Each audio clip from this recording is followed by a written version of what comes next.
All right. So, okay. So I think it's time to start, and this is a marathon session. So welcome to Physiology, and tell me, how are you all doing? How are the spirits during the lockdown? Yes. Okay. Echo in the audio. Double sound. No, I don't think so now. Is it okay now?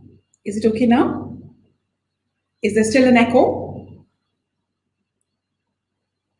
Is it okay? Not good. Audio is not good. Okay, it's fine. All right.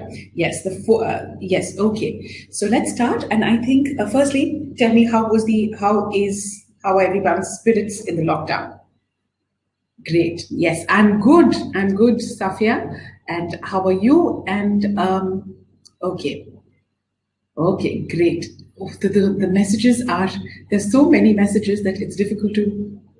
Yes. All right. So let's start. Now, what I'm going to follow is firstly, now this class is specifically for regular students. So if you are foundation or a pre-foundation student, I suggest, there's no harm in attending, but take a little back seat because I would like to address the queries of the regular students, right? For foundation, we have a separate class, which probably will be later. We had one in January, and we'll have one later, and where we go a little slower. So if you're a foundation student, try and hold on to your questions. You could probably ask me a little later, either on the club or something, or when you have a class next time. So let this focus be on regular students. Now, the next important thing here is I want you to take down your notes. I want you to build up your concepts. Because after all, physiology is basically conceptual, right? And I want you to build up your concepts. I want you to understand thoroughly and write your notes. I want you, wherever you feel that you have not been able to understand, please feel free to ask me. Now, the only thing is, I would take questions after a particular section is over, not after a chapter, after a subtopic is over. I will ask you your questions at that time, so that the speed is maintained, right? Okay, so now let's see.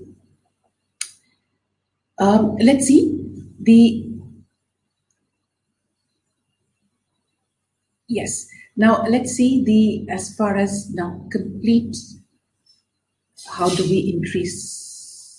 All right, so let's start with the first chapter. The first chapter is general physiology and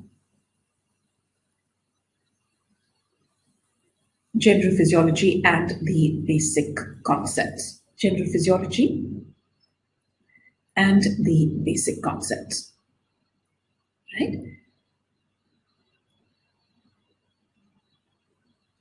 Yes, Abhishek Chaudhary, the entire physiology will be covered over 4 days. I will be taking for 3 days. 4th day will be taken up by another teacher, right?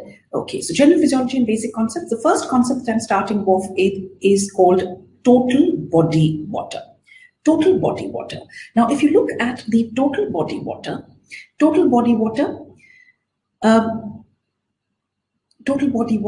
this is 60% of the body weight, right? 60% of the body weight is the total body water. Total body water, if you look at the total body water, this is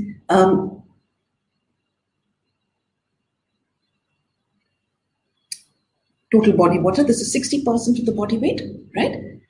60% of the body weight. So you have a question which says there is a 70 kg man. There is a 70 kg man. How much is the total body water? This will be 60% of 70 kgs, which will be 42 kgs or 42 liters. Remember, when you talk in terms of water,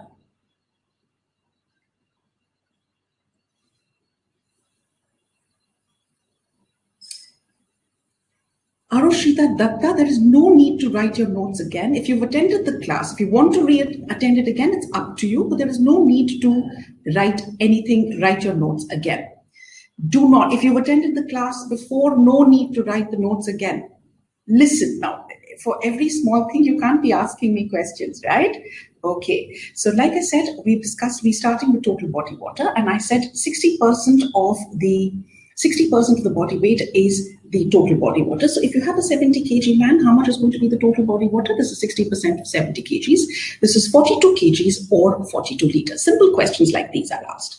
Now, if you look at the total body water is divided into two main compartments. Now, 2/3 of the total body water is in the ICF and 1/3 is in the ECF. 2/3 is in the ICF and 1/3 is in the ECF. That means, and this also has been asked as a neat question, 2/3 of total body water is in which compartment? This is going to be ICF. In terms of percentages of body weight, ICF is 40% of body weight, ECF is 20% of body weight. And to remember this, what is known as the 60-40-20 rule. 60-40-20 rule. 60% of the body weight is the total body water. 40% is ICF. 20% is ECF. So 60-40-20 rule, right? So easy to remember. 60% is total body water. 40% is ICF. 20% is ECF. The ECF is further subdivided into plasma. Plasma, which is 5% of the body weight, and interstitial fluid, which is 15% of the body weight. Plasma 5% and interstitial fluid 15% of the body weight. This is your distribution of total body water. Now, there was another question which was asked, and that said that 75% of ECF, 75% of ECF is in which of the following? Is in which compartment? Right? 75% of the ECF is in which compartment? Is going to be the plasma or the interstitial fluid? So my answer here becomes, remember, 3/4 of ECF is in the interstitial fluid, or 75% of the ECF is in the interstitial fluid, right? So this is your distribution of total body water. 2/3 in the ICF, 1/3 in the ECF, and out of the ECF, 3/4 in the interstitial fluid and 1/4 in plasma. Now, there is a third component of ECF, which are called transcellular fluids. Transcellular fluids. And what are these transcellular fluids? These transcellular fluids, these are a part of ECF. They are theoretically a part of ECF, but they are present in their own compartments. Right? ECF is plasma, interstitial fluid, and transcellular fluids. Transcellular fluids, like I said, these are a part of ECF but contained in their own space. For example, the pleural fluid. Pleural fluid is a transcellular fluid. It is a part of ECF but contained in its own space, and the own space is the pleural space. Pleural fluid. Pericardial fluid.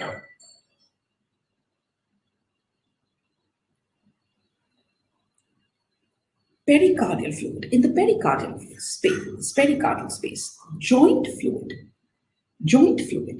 right? Pleural fluid, pericardial fluid, joint fluid, aqueous humor, CSF. These are all your transcellular fluids. They are part of ECF, but contained in their own space, right? Contained in their own space. So this is your transcellular fluids, and all these transcellular fluids, they are less than 1% of the body weight,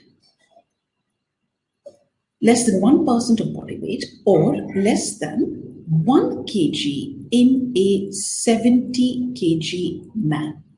They are less than 1% of the body weight or less than 1 kg in a 70 kg man. Right? So these are your transcellular fluids, less than 1% of the body weight or less than 1 kg in a 70 kg man. This is what is meant by, this is your distribution of the total body water.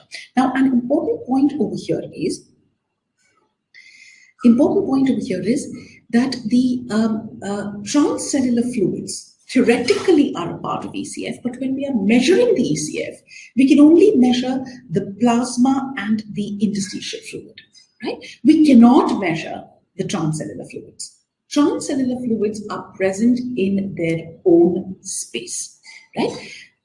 Present in their own space. right? So theoretically, like I said, transcellular fluids are a part of ECF, but when you're measuring the ECF, you can only measure plasma and the interstitial fluid. So let's have a look at, for all the people, all of those who have joined in late, we've discussed the first topic that we've taken up is total body water. 2/3 of the body weight, 60% of the body weight is total body water, and 2/3 of the total body water is in the ICF, and 1/3 in the ECF. To remember this 60-40-20 rule, and the ECF is further subdivided into plasma, which is 5% of the body weight, interstitial fluid, 15% of the body weight, and transcellular fluids. Transcellular fluids, theoretically part of ECF, but we, like I said, when we are measuring ECF, we can only measure plasma and interstitial fluid. What are transcellular fluids? They are contained in their own space, like the pleural fluid, pericardial fluid, joint fluid, aqueous humor, CSF. These are all your transcellular fluids, and transcellular fluids are less than 1% of body weight or less than 1 kg in a 70 kg man. Now, the next is, let's see, measurement of the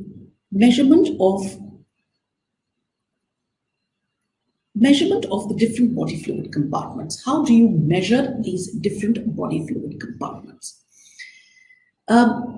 Measurement of the different body fluid compartments. Now, this is done by what is known as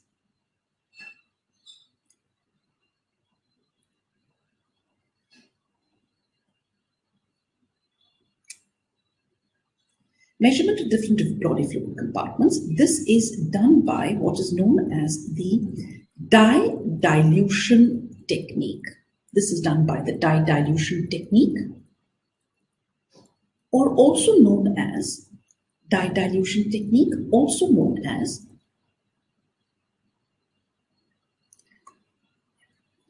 (1.5% of the body weight. All right, 1.5% of the body weight.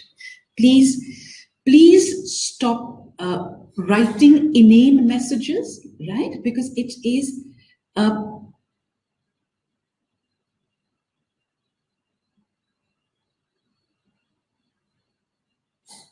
is very distracting, yes, and please, for heaven's sake, just simple, whenever you have a doubt, things like, will physiology be complete today? How many days it is going to be how many days will it take? This is all on the club, which was declared 2 days back. You have the schedule with you. Why ask these questions? Physiology cannot be completed in 1 day. There are 4 days of physiology classes, 4 consecutive Sundays. I'll be taking the first 3 Sundays. The 4th Sunday will be taken by another teacher.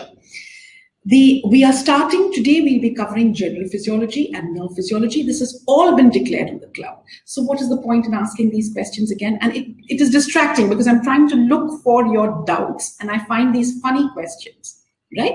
So please please cooperate and write only your doubts here instead of inane questions, right? Okay. Now, yes, this class will be recorded. I don't know, why are you asking these questions? Yes, is it delaying tactics? I don't know. The all classes are recorded and put up on your library. The only thing is this will take a little bit more than 48 hours to put it up on the library. That's all. And if you've attended the class again, no need to attend it now. This is mainly for regular students, and please, if you're foundation or pre-foundation, take a little back seat and you have a special class for you. This is specifically meant for regular students. Now, can I start if I have your permission? Yes, and please only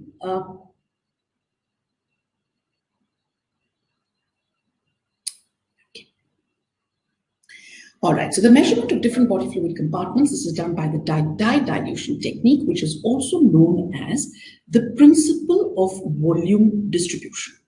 Principle of volume distribution, right? Also known as the principle of volume distribution. Now, what is this dye dilution technique or the principle of volume distribution? This is, for example, if this is a diagrammatic representation of a body fluid compartment. diagrammatic representation of a body fluid compartment. It could be anything. It could be total body water. It could be ECF. It could be plasma. Now, we have to determine the volume. Yes, we have to determine the volume. Now, how do we determine the volume is, you will add a known quantity of a suitable dye, known quantity of a suitable dye or an indicator, right? Suitable dye, also known as an indicator or a tracer. Into this unknown volume, we will add a known quantity of a suitable dye or an indicator or a tracer. This is added to the unknown volume, and this dye is allowed to mix evenly and thoroughly. Into this, like I said, into this unknown volume, we will add a known quantity of a suitable dye or an indicator, and we allow this dye to mix evenly and thoroughly, right? To mix evenly and thoroughly. And once the mixing of the dye is complete, then we withdraw a sample. We withdraw a sample and we see the concentration of dye in that sample and let that be C. So again, unknown volume, we add a known quantity of a suitable dye or an indicator. We will, once the mixing is complete, and then we withdraw a sample and we see the concentration of dye in that sample, which is known as C. And what is the formula? Formula is V is equal to Q minus E over C. Formula is V is equal to Q minus E over C. What is Q? Q is the known quantity of the dye which was used. This is known as Q, known quantity of the dye which was used. And E is the amount of dye. E is the amount of dye metabolized or excreted during the procedure. Amount of dye metabolized or excreted during the procedure.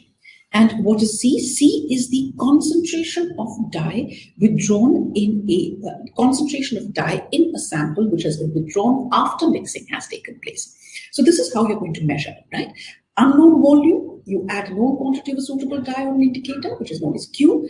After the mixing is complete, withdraw a sample, see the concentration of dye in that sample, and the formula which is followed is V is equal to Q minus E over C. What is E? E is the amount of dye metabolized or excreted during the procedure. Now, let us see, practically speaking. Now, I'm just going to make my surface vertical because I think there was a request by someone. And if there is a problem with that, please let me know. Okay. Now, let's see here. The how do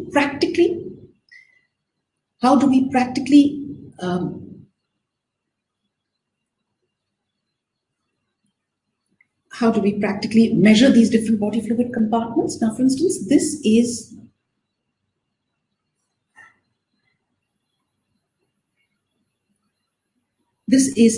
see, the only way to inject the dye is to give it intravenously. The only way to inject the dye is intravenously.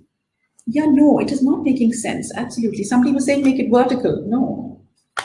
All right. We are back to making it horizontal. All right. So this is the only way to inject the dye is to give it intravenously. Now, intravenously, a known quantity of a suitable dye is injected intravenously. Let's say we've injected a dye intravenously. Yes, we allow the dye to mix evenly and thoroughly. We allow the dye to mix evenly and thoroughly. Right? These are the cells here. These are the cells. Yes, we've injected a known quantity of a suitable dye intravenously. This dye mixes with the plasma. Yes. Now this dye cannot cross the capillary membrane. This dye cannot cross the capillary membrane. We've injected a dye intravenously. A known quantity of a dye has been injected intravenously. This dye cannot cross the capillary membrane. That means this dye will measure the plasma volume. The formula will remain the same. V is equal to Q minus E over C. right? Q is the known quantity of the dye which was injected. It does not cross the capillary membrane. It mixes evenly in the plasma volume. And once the mixing is complete, we take a plasma sample. We see the concentration of dye in that sample. Remember, E is always given. Either E will be given or E will be zero, right? E is always given. We know E for different substances. Now, what are the substances which can be used for the measurement of which can be used for the measurement of the plasma volume? This is going to be Evans blue. Evans blue. Evans blue also has a number which is T1824, Evans blue. Then you have radioactive iodine labeled albumin. Radioactive iodine labeled albumin, right? This is the Evans blue and radioactive iodine labeled albumin. So this is as far as your to measure the plasma volume is concerned. Now this has also been asked as a question. A substance is injected intravenously. It mixes with the plasma. It cannot cross the capillary membrane. This is measuring which body fluid compartment, and your answer becomes plasma. And it could be either Evans blue, which is which also has a number T1824, or you can also use radioactive iodine labeled albumin. Let's take another example, and that is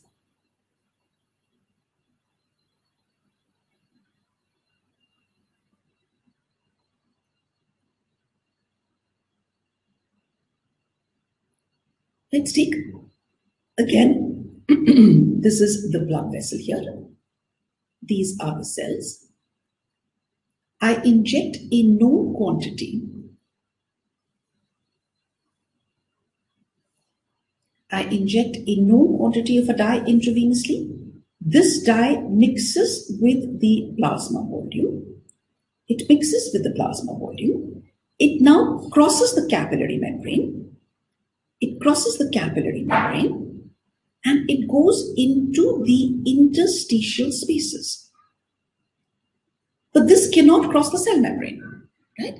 So that means this dye is now measuring. This dye, a dye which can cross the capillary membrane but does not cross the cell membrane, can now measure plasma plus the interstitial fluid. And what is plasma plus interstitial fluid? This is ECF. Now, which are the dyes which are used for the measurement of ECF? Inulin. Inulin can cross the capillary membrane but does not cross the cell membrane. Inulin. Mannitol. Sucrose. Please remember, we are giving sucrose intravenously. We are not giving it orally. If you give orally, sucrose will be digested. We are giving sucrose intravenously, right? So inulin, mannitol, sucrose, radioactive sodium, right?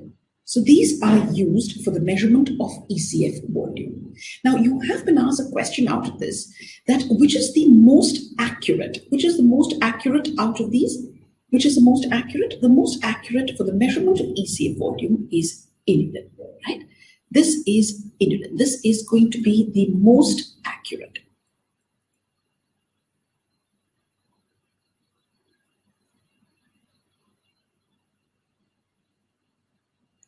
This is the most accurate, which is used for the measurement of ECF volume. Again, this was a question which has been asked in your exam, which is the most accurate for the measurement of ECF, and that is inulin, right? See, remember the formula remains the same. V is equal to Q minus E over C, right? Let's take a third example. Let's take a third example, and that is again, the blood vessel, the cells, blood vessel and the cells. Now we inject a known quantity of a dye. We inject a known quantity of a dye intravenously. Yes, we inject a known quantity of a dye intravenously. This dye mixes with the plasma. This dye crosses the capillary membrane to go into the interstitial spaces. to go into the interstitial spaces. And now it also crosses the cell membrane to go into the cells. See, I've taken three situations with you. In the first one, I told you the dye cannot cross the capillary membrane. Yes, in the first situation, we discussed the dye cannot cross the capillary membrane. That means it will measure the plasma volume, right? And the dyes which behave in this fashion, Evans blue, radioactive iodine, labeled albumin, right?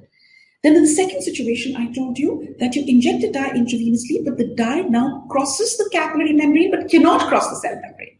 And that means this is measuring the ECF volume, and the substances which are used for the measurement of ECF volume are inulin, mannitol, sucrose, radioactive sodium. Then let's see the third situation. Third situation now, the dye is crossing the capillary membrane and the cell membrane as well. That means it is measuring the total body water. It is measuring ECF and ICF. It is measuring the total body water. And which are the dyes which are used for the measurement of total body water? This is going to be D2O, which is also known as heavy water, deuterium oxide, then tritium oxide, aminopyrene. Aminopyrene is also known as antipyrene.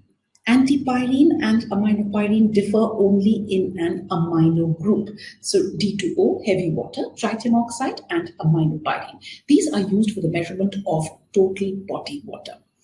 Now, you still have two compartments left. We've discussed how to measure plasma, how to measure the ECF, how to measure the total body water.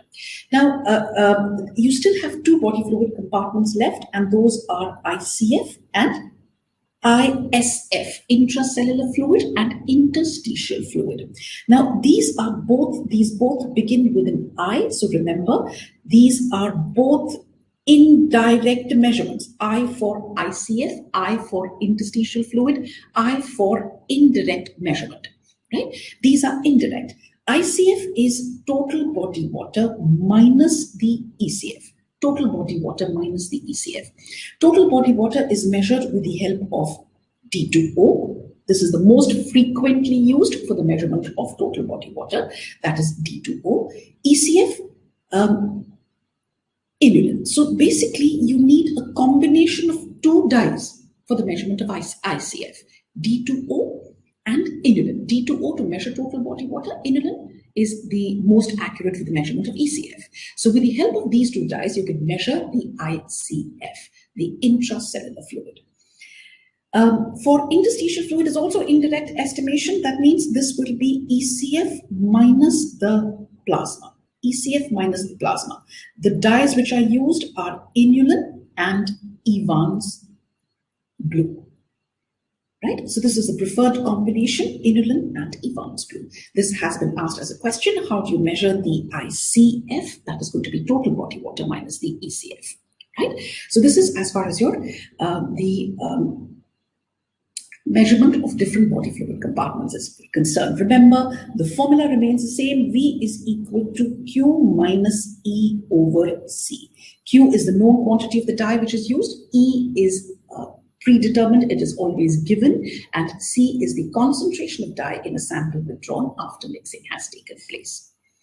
Now, I'll do one Ames question here with you, and the Ames question says that we want to know, this was an Ames question, this was an Ames 2015 question, right? This says we want to determine the ECF volume, yes? The dye which is used is inulin. 10 grams of inulin is used.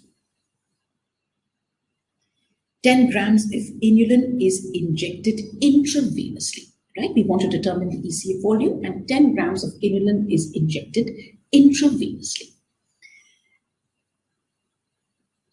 During the procedure, 10% of inulin is excreted and metabolized. I told you E is given. E is 10%, right? E will be given. So E has been given as 10% if inulin is metabolized and excreted. Now, after equilibration,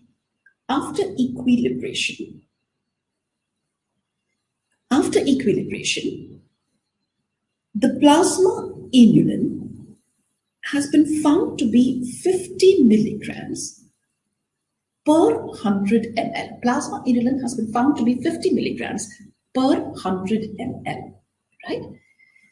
Now, see, let me try and explain to you what you understand by after equilibration. What is equilibration? Yes, let's try and see that. See, what do I mean by that? Now, supposing if I try and study this graphically, yes, if I try and study this graphically, supposing I have time on the x-axis, and plasma concentration is on the y-axis, yes, plasma concentration is on the y-axis.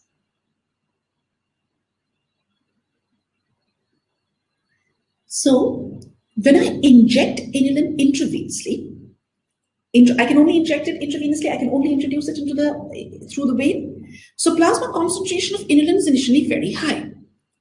But remember, inulin can diffuse out of the capillary membrane into the interstitial spaces. So what will happen to the plasma concentration of inulin? Plasma concentration of inulin will begin to decrease. Why? Because inulin is moving out of the blood vessels into the interstitial spaces.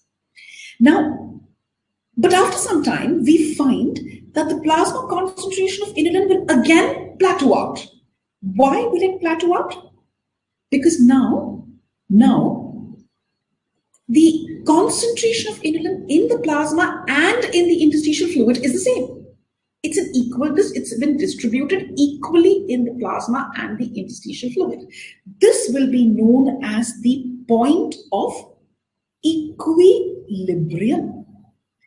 That means now the plasma concentration and the concentration in the interstitial fluid is the same. This is known as point of equilibrium has been achieved. And after equilibration, if I take a plasma sample, the concentration of inulin in the plasma sample will be the same as all over the ECF. Has everybody got this? Yes? This is your point of equilibration. So after equilibration, the plasma inulin is 50 milligrams per 100 ml. How much is the ECF volume? How much is the ECF volume? A, is it 9,000 ml? Is it 18,000 ml? Is it 27,000 ml? Or is it 36,000 ml? Right? A, B, C, or D.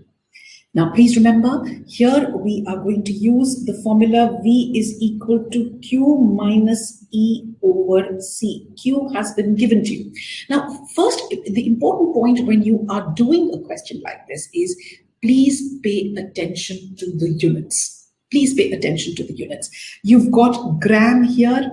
You've got gram somewhere, you've got a milligram somewhere. So the easiest thing is convert all the gram into milligram, right? So 10 grams of inulin will be 10,000 milligrams, because you know that 1 gram has 1,000 milligrams.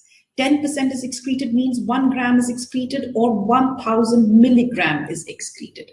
50 milligrams per 100 ml means this is 0.5 milligram per ml. So this is going to be 10,000 minus 1,000 milligrams divided by 0.5 milligram per ml. So my answer now becomes 18,000 ml.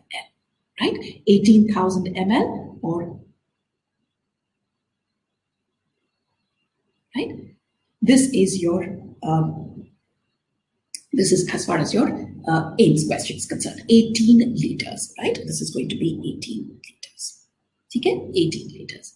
All right. Not 1800 Shubham, it will be 18,000 because 1,000 ml in 1 liter. So 18 liters, right? So this is as far as your the measurement of different body fluid compartments is concerned. I think everybody seems to have got this. Yes. Adarsh Kumar, subject and topic, good morning. This is physiology and I've started with general physiology and basic concepts. Okay. Now, let's see the Namit, we wanted to know the ECF volume, not the plasma volume, Namit. Namit, ECF volume, not the plasma volume. Yes? Okay. Now let's go on to the next one, and then let's see another AIMS question. Now this is another AIMS question here. Okay? Now, you must understand what I'm trying to tell you here is, when I'm trying to highlight what this question is, you're trying to measure the ECF volume. You've injected a known quantity of the dye intravenously. The dye will move out of the tissue capillaries into the interstitial spaces till it is evenly distributed. So what is the objective of the graph here was to tell you what will happen to the plasma concentration of the dye. When you inject a dye intravenously, the plasma concentration will be high.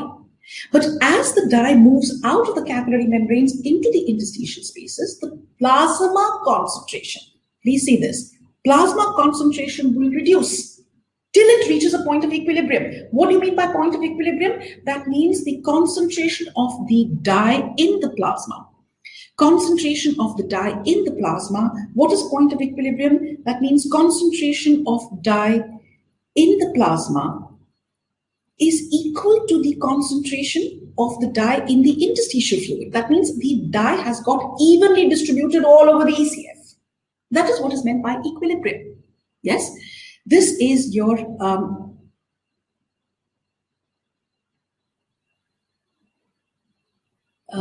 so that means if I take a plasma sample after equilibration, it is the same as taking an ECF sample.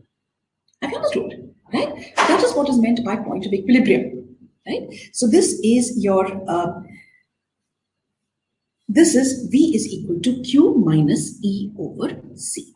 Right? All right. Let's have a look at another AIMS question. Now this says, now let's try and see all these another AIMS question.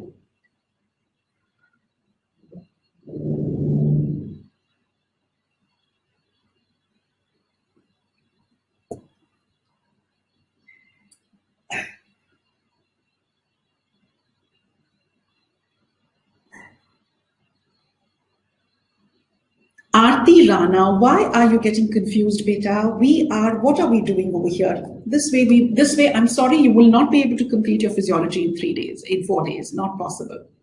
If you're going to ask these kind of questions, I'm not going to be able to complete it. Please try and listen to what I'm trying to say. Here we have injected the dye into the intravascular compartment. It distributes all over the ECF. Then once the distribution is complete, you're taking a plasma sample, which is the same as an ECF sample. Point of equilibrium means that the dye has got evenly distributed throughout the ECF. Yes? Please try and concentrate. Don't waste your time trying to type questions. How did you get 1 gram? 10% of 10 grams is 1 gram. If you're going to ask these kind of questions, we won't be able to move ahead. You will never be able to complete your physiology in a time-bound manner. Please, this is a request. Try and listen to what I have to say. If you do have genuine doubts, I will give you time at the end of completing a subtopic to ask questions. Do not type and distract yourself and me. We'll miss out important points, right? Please follow certain basic rules here, and that is the only way we'll be able to complete our topic in a time-bound manner. Otherwise, it's not going to be possible. Yes? So let's see another question. I know there is a suggestion that I should not see the chat box, but sometimes I do need to, as a teacher probably, I need to see a genuine doubt that may be possible, that may be something which I have probably not been able to explain properly. So I'm looking at genuine doubts, but there are so many inane questions that a genuine doubt will get lost, isn't it? So let's be patient. Let's try and listen to what I have to say. Let's try and understand. Let's try and build up a concept. And then at the end of a subtopic, I will give you time to ask questions. That is the best way that we can go about it. Okay? Chalo. Let's look at another question which was asked in AIMS, and there is a dye called XYZ. There is a dye XYZ. A dye XYZ. Some dye is used for the some dye XYZ. This is used for the measurement of the plasma volume. Right? There is a dye XYZ which is used for the measurement of plasma volume.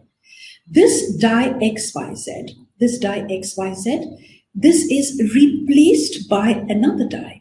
This is replaced by another dye.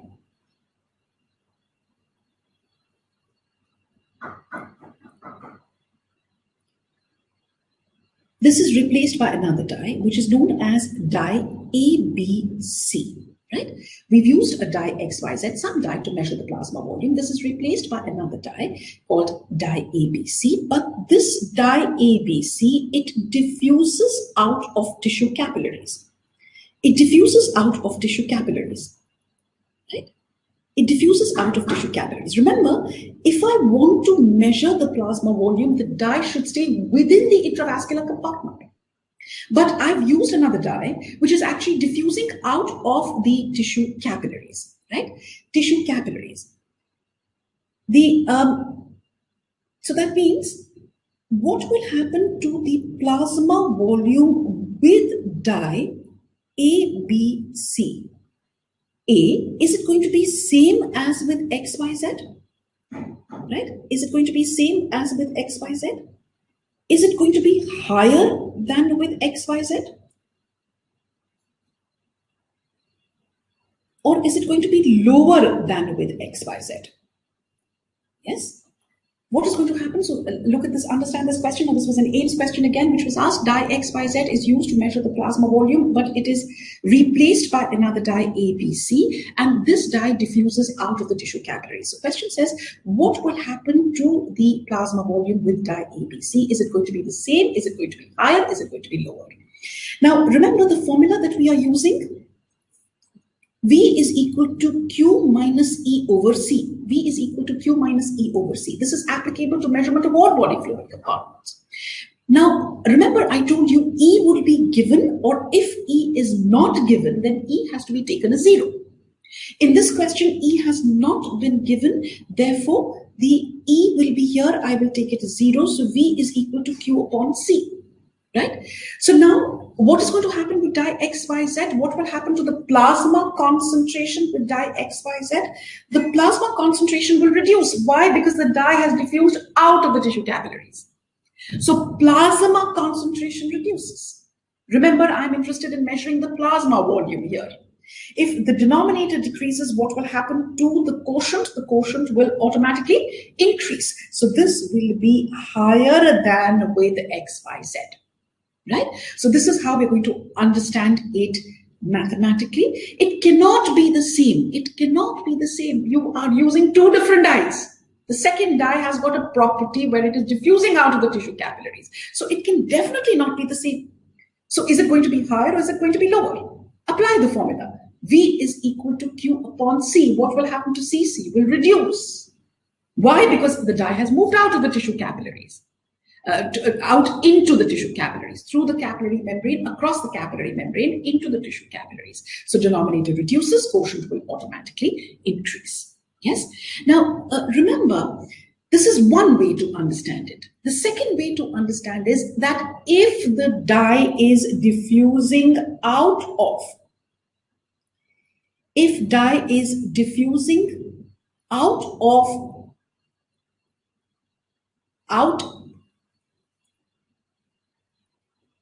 the blood vessel, out of the blood vessel, into the interstitial space, it is no longer into the interstitial space. It is no longer measuring into the interstitial compartment. It does not measure the plasma volume now. It is now measuring the ECF. It is not measuring the plasma volume now. It is measuring the ECF. And ECF is more than the plasma, isn't it? So this is the second way to understand this question. Two ways to understand this question is that we are interested in plasma volume, Varshita. We are not interested in the ECF volume here, isn't it? Yes, we are. This dye ABC is measuring the ECF. ECF is more than the plasma, isn't it? So that means I'm getting a falsely high value of plasma by using dye ABC. Have you understood, right? Exactly, Mimamsa, your concept is exactly what I'm highlighting. You can do it mathematically, you can do it conceptually. Mimamsa, Varshita, you're looking at it conceptually, isn't it? So this is this is the way you're going to understand this question, right? So remember, distribution of total body water. What are the percentages in different body fluid compartments? How to measure? What is the general formula? V is equal to Q minus E over C. Different for different body fluid compartments, different dyes are being used. Yes, so this is as far as your the measurement. Now remember, for the blood volume,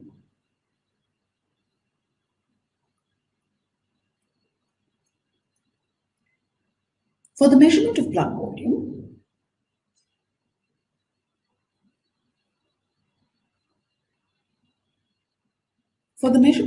volume, we've not discussed the blood volume here.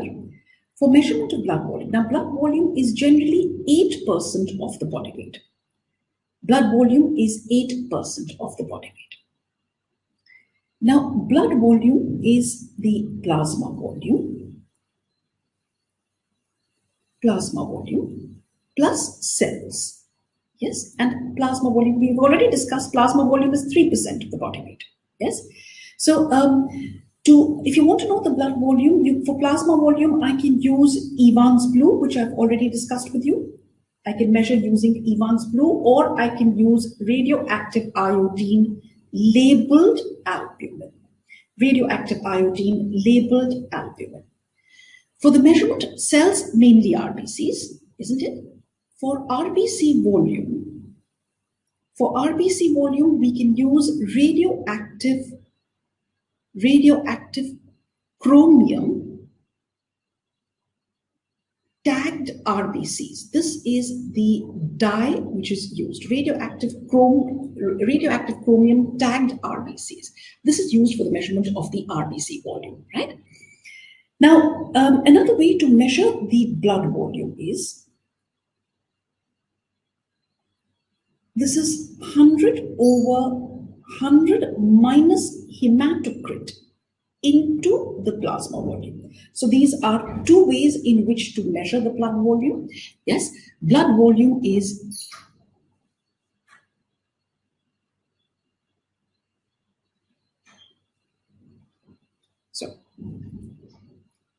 blood volume is 100 over 100 minus hematocrit into the plasma volume, right?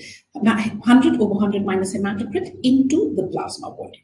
Yes, so these are two ways in which to measure the blood volume. Plasma volume plus the cells. Plasma volume, like I said, 5% of the body weight. Cells are about 3% of the body weight. Total blood volume is about 8% of the body weight. And this is 100 over 100 minus hematocrit into the plasma volume. Now, this is, there was a question which has been asked that the plasma volume is 3 liters. Hematocrit is 40. How much is the blood volume? How much is the blood volume? Blood volume will be 100 over 100 minus hematocrit into the plasma volume, which is going to be 100 upon 60 into 3, and that will be 5 liters. Yes, so this is as far as your how to measure the different body fluid compartments is concerned. Okay. Okay, all right. So this is as far as your how to measure the different body fluid compartments. Now tell me, what are your questions here? What are your doubts here? Doubts related to body water, distribution and measurement? Ashley George says, ma'am, how do we know equilibrium has been reached? See, equilibrium has been reached is very simple. When you are taking you're taking plasma samples over time. When you see there is no change in plasma concentration, that means equilibrium has been achieved. Yes? Okay.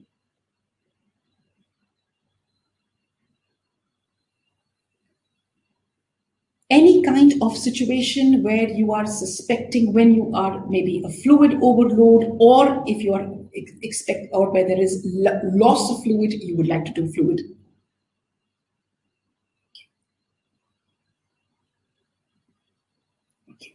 Now, let us see what are the factors affecting the total body water. Factors affecting the total body water.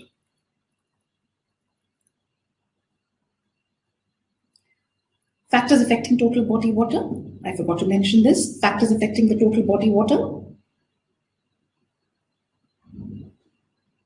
Factors affecting total body water are, number one is age.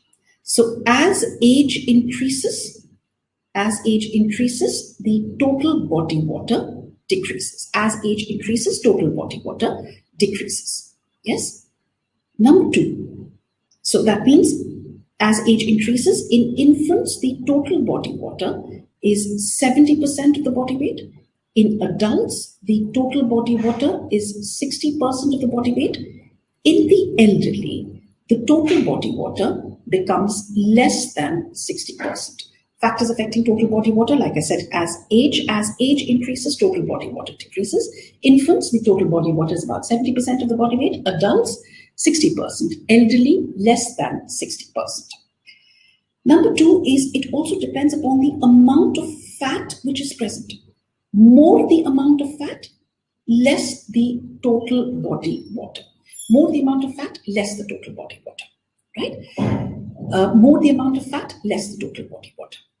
Now, that means there was a question which was asked, what will happen to the total body water in an obese person? In an obese person, what will happen to the total body water? Is it going to be the same as in a normal person?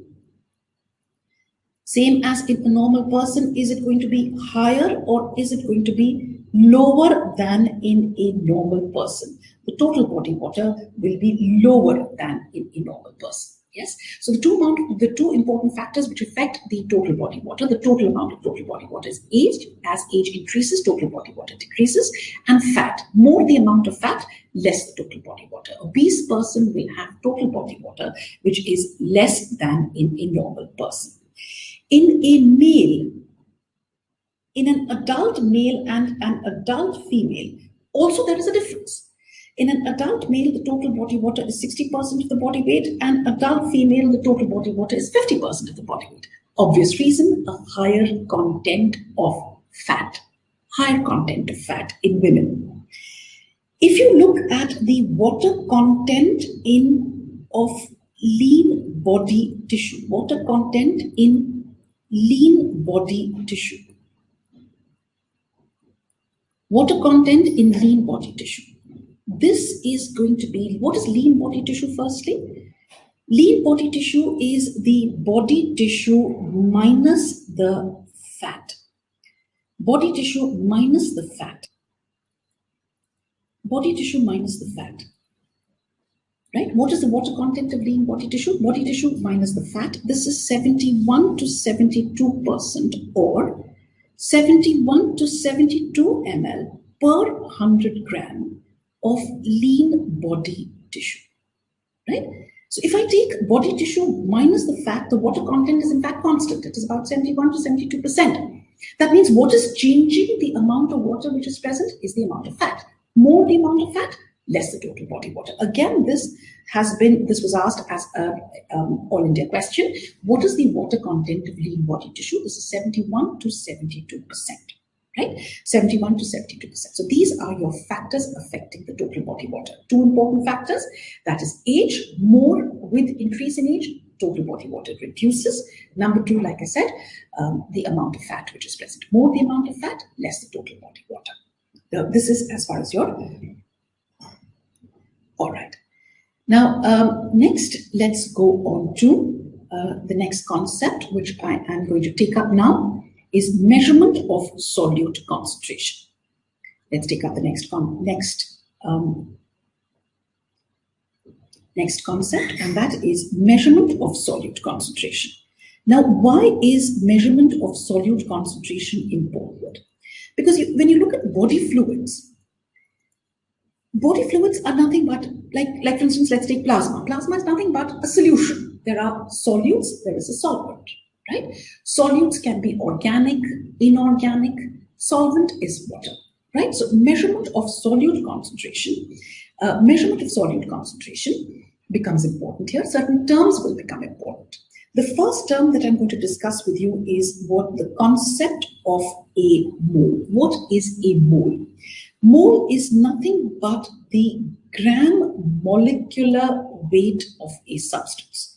Molecular weight of a substance expressed in grams. Yes?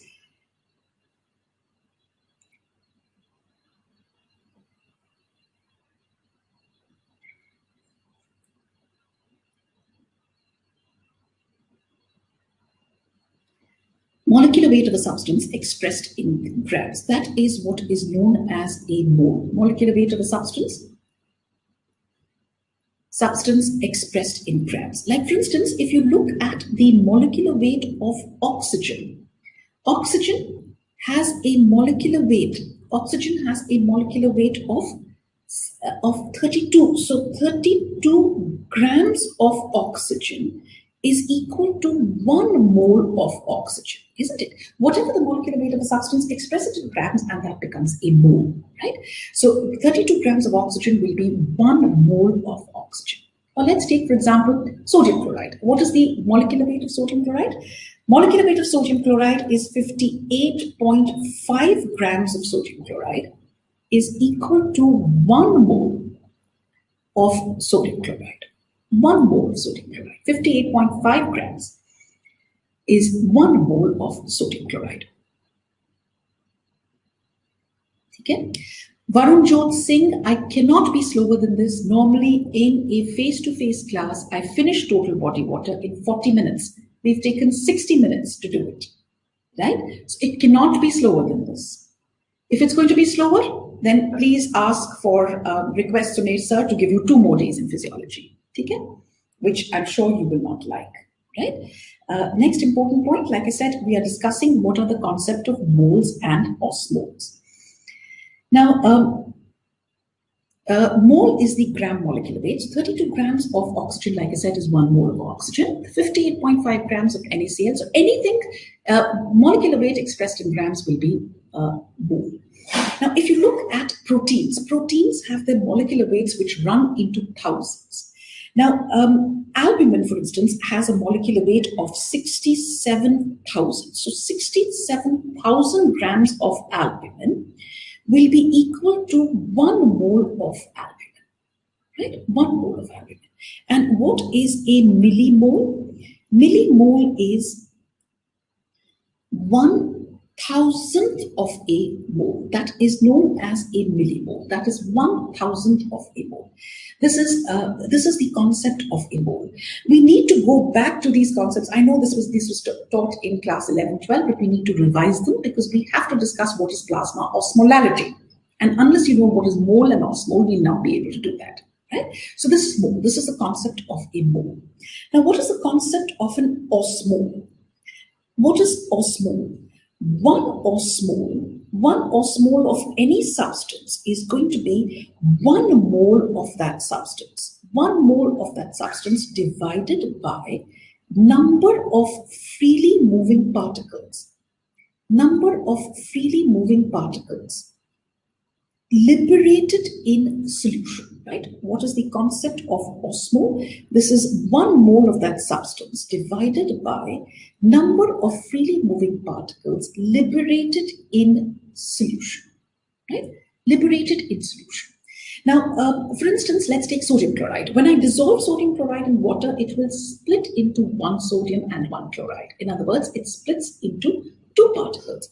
So in other words, 1 osmole of sodium chloride, 1 osmole of sodium chloride is equal to 1 mole of sodium chloride divided by 2. Like I said, it splits into 2 particles, right? So in other words, if I ask you 1 mole of sodium chloride is equal to how many osmoles of sodium chloride, I will cross multiply this and this will be 2 osmoles. Right? So to convert a mole into osmoles, you have to see how many freely moving particles are liberated when that substance is dissolved in water. Right? For example, like I said, sodium chloride liberates 2 freely moving particles. So 1 mole of sodium chloride will be equal to 2 osmoles. In other words, if I ask you 1 mole of calcium chloride, CaCl2 will be equal to how many osmoles? Now, calcium chloride, once it dissolves in water, will liberate 3 particles. So that means this will become 3 osmoles. Yes, 1 mole of sodium sulfate. Sodium sulfate, again 3 osmoles. Remember, 2 sodium, 1 sulfate. Sulfate will be 1 particle. Sulfate does not split further. Any organic compound, for example, glucose. 1 mole of glucose will be equal to 1 osmole of glucose because organic compounds do not split. 1 mole of urea will be equal to 1 osmole of urea. 1 mole of albumin will be equal to 1 osmole of albumin. Have you understood? So number of freely moving particles, that will be the number of osmoles. And what is a milliosmole? Milliosmole is 1,000th of an osmole. 1,000th of an osmole, right? Now, this is as far as your milliosmole is concerned. Now, now the next important point is what you understand by osmolarity and osmolality. Now, these are 2 terms which you read so frequently in physiology, in medicine, and they're used interchangeably, but there is a very small, very subtle difference between osmolarity and osmolality. Now, what is osmolarity? This is the number of osmoles or milliosmoles. Number of osmoles or milliosmoles per liter of solution. Per liter of solution. Whereas osmolality is number of osmoles. Number of osmoles or milliosmoles of solute per kg of solvent. Per kg of solvent. Yes, per kg of solvent. So osmolarity and osmolality. Osmolarity and osmolality. Right? So osmolarity is number of osmoles or milliosmoles per liter of solution, and osmolality, number of osmoles or milliosmoles of solute per kg. So very subtle difference between the two. This is per liter of solution, this is per kg of solvent. How do I remember this? This is L and R in liter, L and R in osmolarity. Osmolality is per kg of solvent, osmolarity per liter of solution. Right? Very subtle difference between the two. Now, remember, volume is affected by temperature. So, osmolarity is affected by, this is affected by temperature. Osmolality, not affected by temperature. So, which is a better term to use? Osmolality. Osmolality will be better term, right? This is better term to use, right? Because this is going to be not affected by temperature. Osmolarity affected by temperature. Now, this is your basics. Now, let us apply this to the kind of questions which are asked. The first question which is asked is, how much is normal? How much is normal plasma osmolality? How much is normal plasma osmolality? This is a neat question. How much is normal plasma osmolality? Is it 260 to 270 milliosmoles per liter? Is it 270 to 280? Is it 280 to 290? Or is it 290 to 300 milliosmoles per liter? What is going to be my best answer here? What is my best answer here? Best answer is going to be C. 280 to 290 milliosmoles per liter. Right? 280 to 290 milliosmoles per liter. Now, one thing which should immediately strike you is that if I use the term osmolality, it should have been per kg. Isn't it? It should have been per kg, but the answer I've given in per liter. And the reason why I can do that is the solvent in plasma is water, right? And you know that 1 kg of water is equal to 1 liter of water. So whether I write per liter or per kg remains the same thing. This is in the case of plasma. I can use per liter or per kg if I'm talking about osmolality, simply because, like I said, normally the solvent in plasma is water. We would like it to be alcohol, but it is water, right? So this is going to be, so water, 1 kg water is equal to 1 liter of water, right? So 280 to 290 milliosmoles per liter, right? Now, if you have to choose between a single figure, this was also a neat question which was asked, how much is normal plasma osmolality? 270, 280, 290 or 300 milliosmoles per liter? The answer will be 290. If you have to choose a range, 280 to 290, and if you have to choose a single figure, 290 milliosmoles per liter. Okay? Now, what is the significance of knowing this plasma osmolality or ECF osmolality? Yes? What is the significance of knowing this? And the significance of knowing this is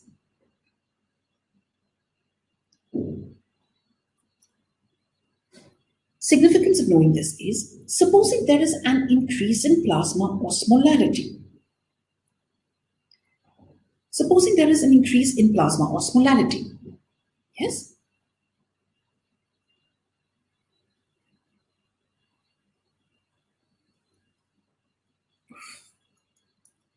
Supposing there is an increase in plasma osmolality.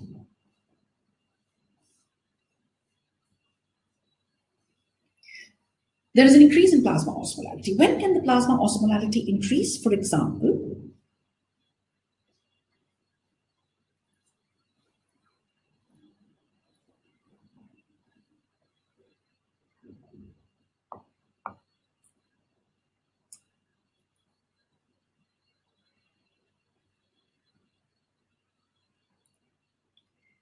supposing there is increase in plasma osmolality, for example, when, sweating, isn't it? For example, during sweating, see what happens in sweating in summers, because of sweating,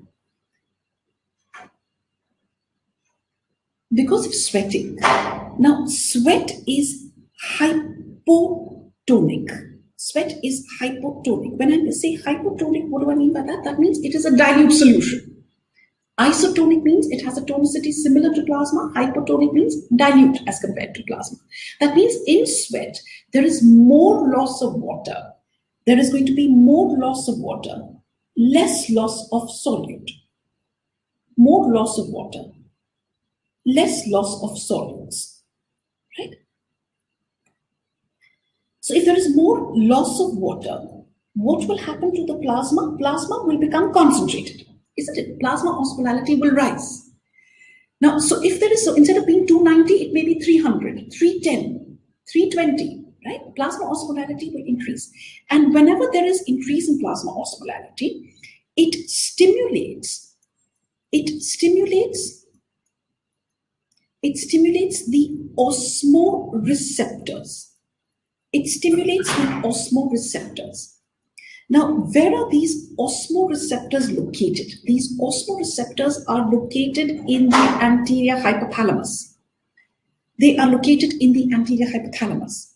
Yes? In the anterior hypothalamus, there is an area which is known as OVLT. These are the osmoreceptors. And what is OVLT? What is OVLT? OVLT, the full form is organum vasculosum.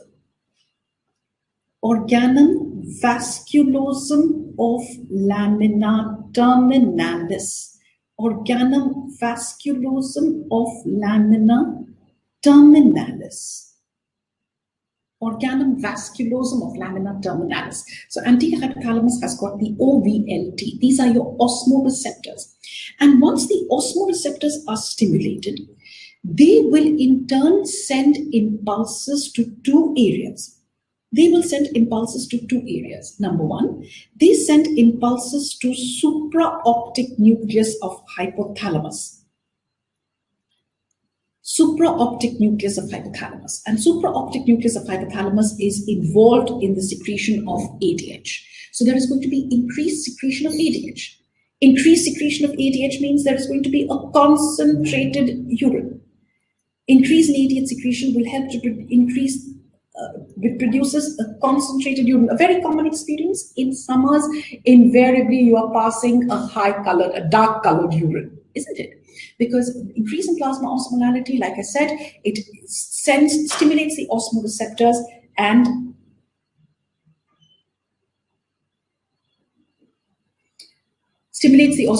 which in turn send impulses to the supraoptic nucleus and which in turn increases ADH secretion, helps to produce a concentrated urine.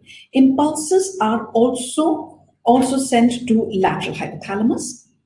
And lateral hypothalamus is your thirst center, so there is increase in thirst. There's increase in thirst, right? So osmoreceptors, they will send impulses to the OVLT area, or the osmoreceptors are the OVLT in the anterior hypothalamus. They send impulses to the supraoptic nucleus, where there is increased secretion of ADH and increase in thirst. To increase ADH, the increase in osmolality has to be as little as 5 milliosmoles. To increase thirst, the increase in osmolality has to be 10 milliosmoles. That means, if I ask you a question, what is the first response when there is increase in plasma osmolality? Is it going to be increase in ADH or increase in thirst? Your answer is increase in ADH. First response is going to be increase in ADH. Very, very sensitive mechanism. A small increase in plasma osmolality by as little as 5 milliosmoles from 290 to 295 will increase the ADH secretion, right? This is known as the ADH thirst mechanism. This is known as the ADH thirst mechanism. This is known as the ADH thirst mechanism for regulation of plasma osmolality, right? This is known as the ADH thirst mechanism for regulation of plasma osmolality. This is a very sensitive mechanism which helps to keep the plasma osmolality in a very, very narrow range of normality. How much is that range of normality? 280 to 290 milliosmoles per liter. Yes, so this is a very sensitive mechanism which helps to do that. Now, the next important point,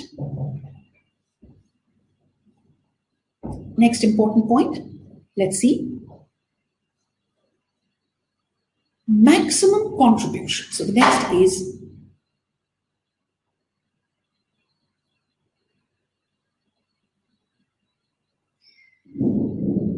Shubham Girdhar, it is right in front of you. Sweating causes an increase in plasma osmolality because there is more loss of water, less loss of solutes. So plasma becomes concentrated, increases the plasma osmolality.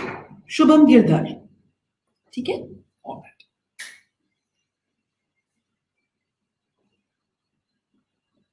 Abhishek, like I said, increase in plasma osmolality will stimulate the osmoreceptors, which in turn will send impulses to the supraoptic nucleus as well as to the lateral hypothalamus. This is known as the ADH thirst mechanism for regulation of plasma osmolality, which keeps the plasma osmolality in a very, very narrow range of normality. It is a very sensitive mechanism which increases which keeps the plasma osmolality between 280 and 290 milliosmoles per liter. OVLT is not a mechanism, Shilja. OVLT are your osmoreceptors. These are receptors which detect changes in plasma osmolality. Okay. Let's go on. Ma'am, so more hypotonic, more thirst mechanism. Samskruti, what are you saying? If there is an increase in osmolality, thirst. गर्मियों में क्या होता है? पसीना आता है, plasma osmolality बढ़ती है. Concentrated urine and thirst. ठीक है? All right. Let's go on to the next thing. The next is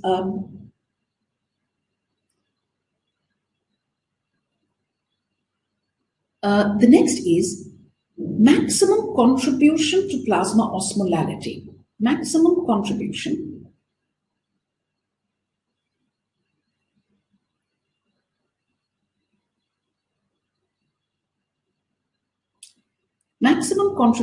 to plasma osmolality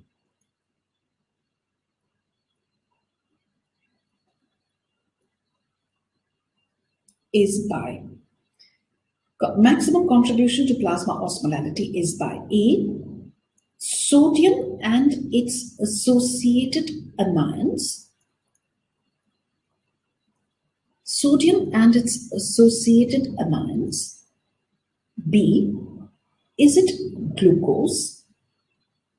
C, is it urea?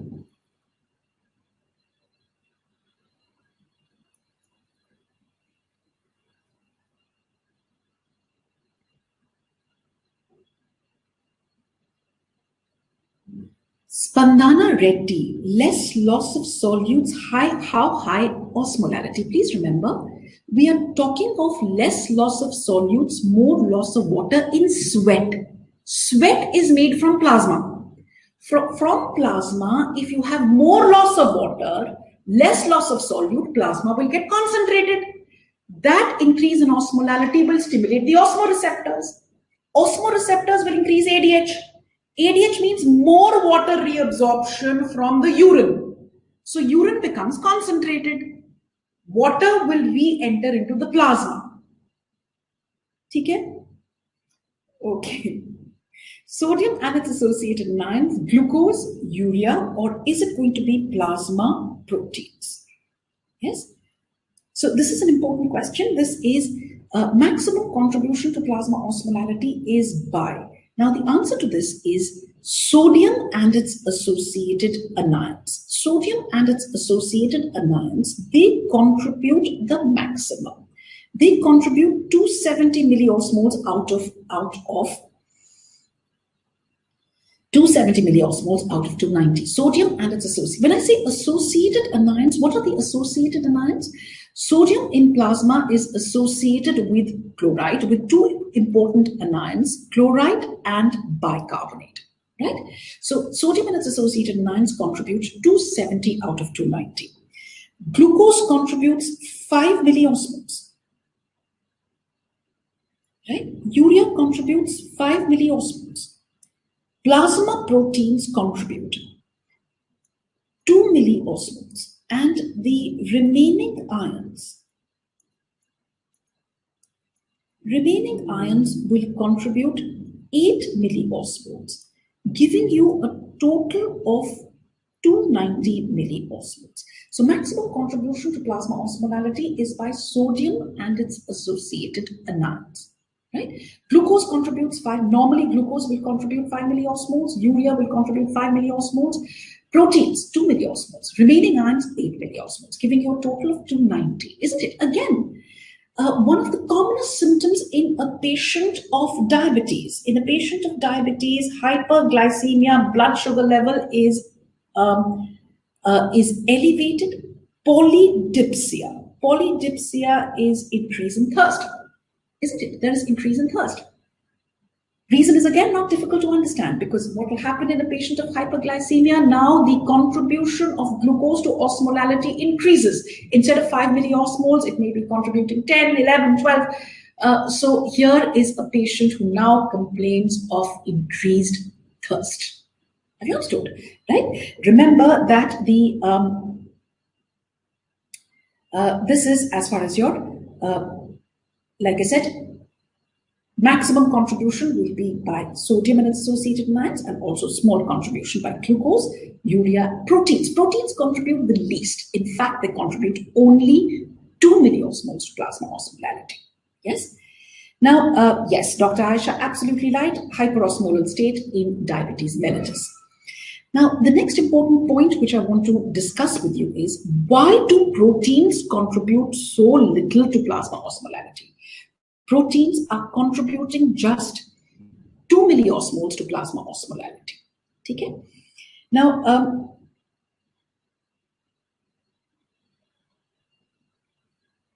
Dr. Rohan Bhatt, how did I get 270? This is when you have normal sodium between 135 and 145, the contribution is 270 out of 290. Have you understood? Okay? All right. Okay, Samriddhi, patience. I'll explain everything but patience, right? Okay. Now, as far as proteins are concerned, let's delve on this, that why proteins are contributing so little to plasma osmolality. Yes, let's try and understand this. Now, how much are the normal proteins? Normal proteins in plasma are 6 to 8 grams per deciliter. 6 to 8 grams per deciliter. What is deciliter? Deciliter is 1/10 of a liter or 100 ml. 6 to 8 grams per deciliter. How much is the normal albumin? Normal albumin is 3.5 to 5 grams per deciliter. Yes? Or in other words, 35 to 50 grams per liter. Right? Now, if you look at this, 35 to 50 grams per liter is a fairly high concentration. This is not less. This is a high concentration, a fairly high concentration, 35 to 50 grams. It is not in milligrams, it is not in micrograms, it is in grams, and that too, 2 digits, double digits, right? So fairly high concentration. Okay? So this is the 35 to 50 grams per liter, right? But the contribution to osmolality is only 2 milliosmoles, all proteins put together: albumin, globulin, fibrinogen, prothrombin, clotting factors, transferrin, cellular plasma, all the proteins put together contributing only 2 milliosmoles. So let's try and understand why. Now, I've just discussed with you that 67,000 grams of albumin is equal to 1 mole of albumin, which is equal to 1 osmole of albumin. We've already discussed that, isn't it? 67,000 grams is equal to 1 mole, which is equal to 1 osmole of albumin. So that means 50 grams of albumin will be equal to 1 upon 67,000 into 50, right? And 1 upon 67,000 into 50. And if you see this,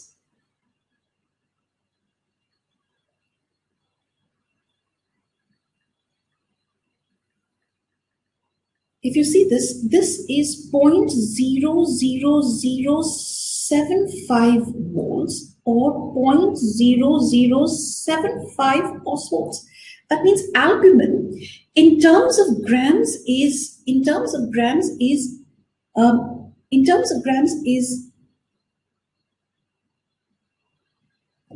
50 grams in 1 liter.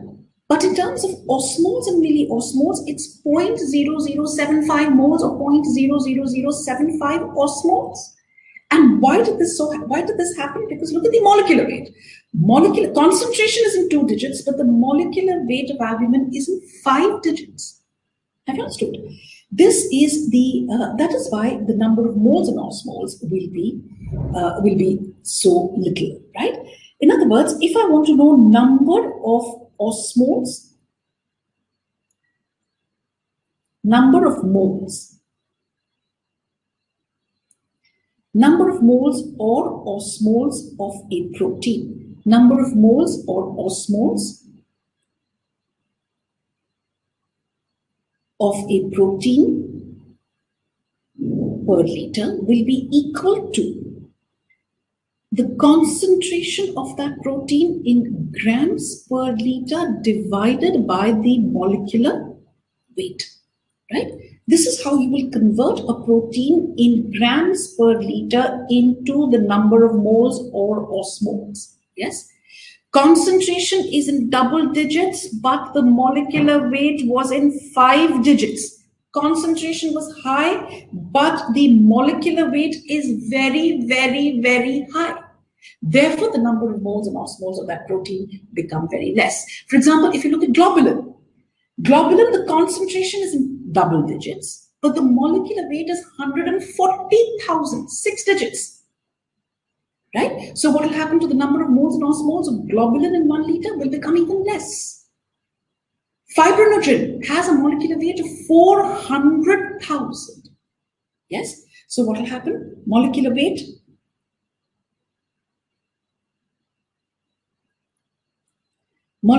is molecular weight of globulin, like I said, 140,000. Molecular weight of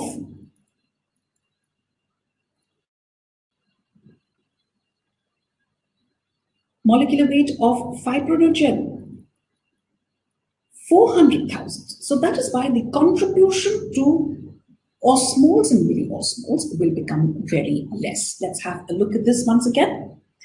The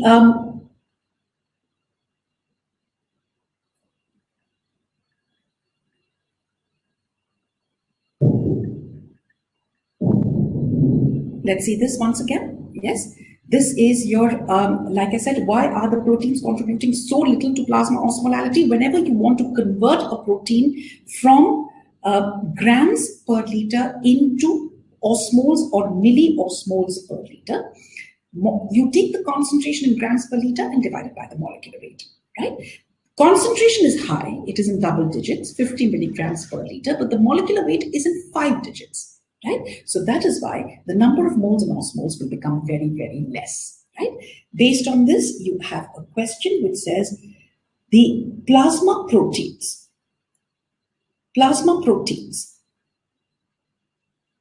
contribute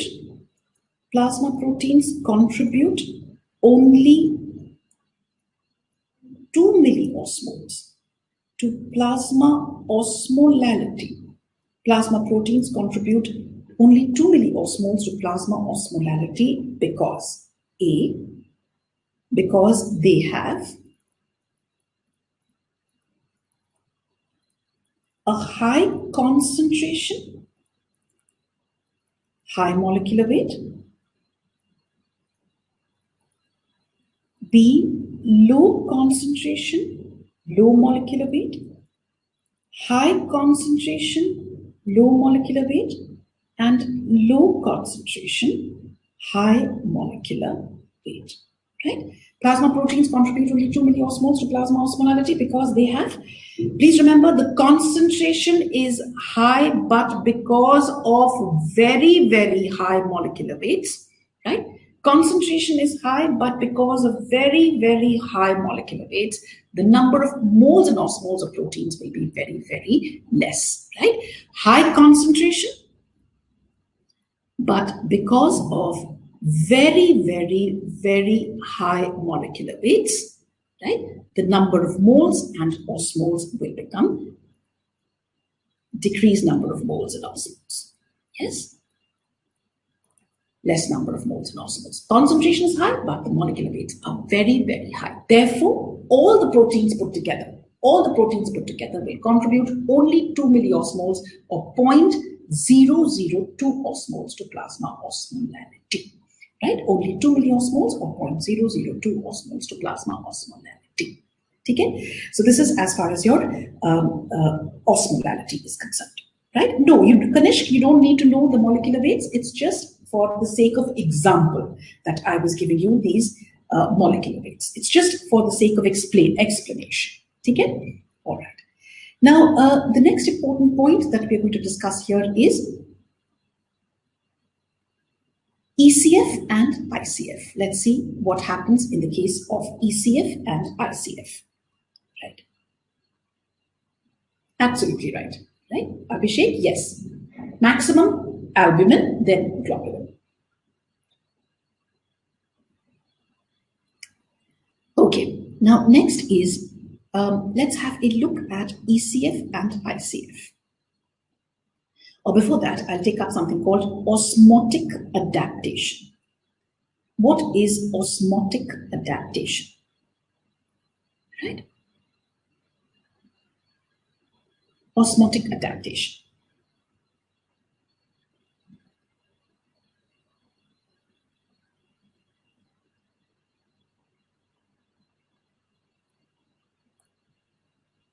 It's not 8%, Rahul George. Please understand, it is not 8%. It is not 8%, Rahul George. It was 8 milliosmoles. It was not percent, Rahul George and Radhakrishna Saran. It was not 8%. It was 8 milliosmoles, remaining ions. Okay? All right. Now let's see what is osmotic adaptation. What is osmotic adaptation? See, normally, we've just discussed that the ECF osmolality is 290 milliosmoles per liter, right? 280 to 290 milliosmoles per liter. Maximum contribution by sodium and its associated ions, glucose 5 milliosmoles, urea 5 milliosmoles, plasma proteins 2 milliosmoles, remaining ions 8 milliosmoles. Okay?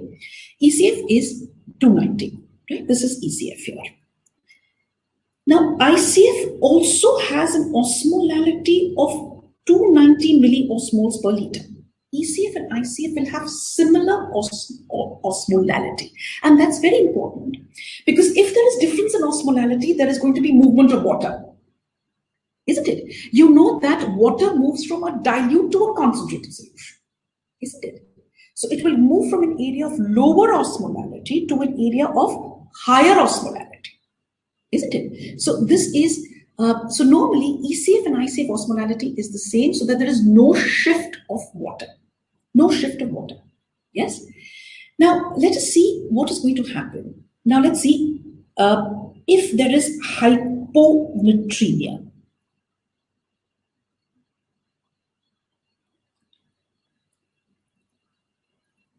If there is hyponatremia, what is hyponatremia? That means sodium levels have reduced.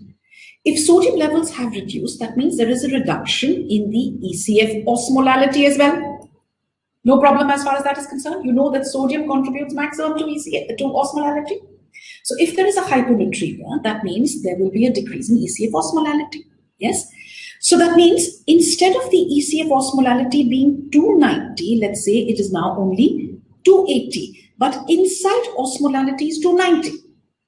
That means the ECF is now a dilute solution and ICF is a concentrated solution. So that means there is going to be movement of water from ECF to ICF and the cells will begin to expand. Okay? Remember, water moves from a dilute to a concentrated solution. Water will move from an area where water is more, dilute solution, to an area where water is less, concentrated solution. So water moves from dilute to a concentrated solution. So that means it will now move from outside to inside and cells will begin to expand. And if there is a hypernatremia, what will happen? Oh, good Lord. Jai Kishmanan, what are you saying, beta? ECF is plasma, that is the ECF means it is plasma plus interstitial fluid, volume-wise. But the concentration or osmolality is the same in the plasma and ICF. Two different concepts, Jai Kishmanan. You are confusing two things. Volume-wise, ECF is plasma plus interstitial fluid. But concentration or osmolality of plasma and interstitial fluid is the same. Okay? Okay.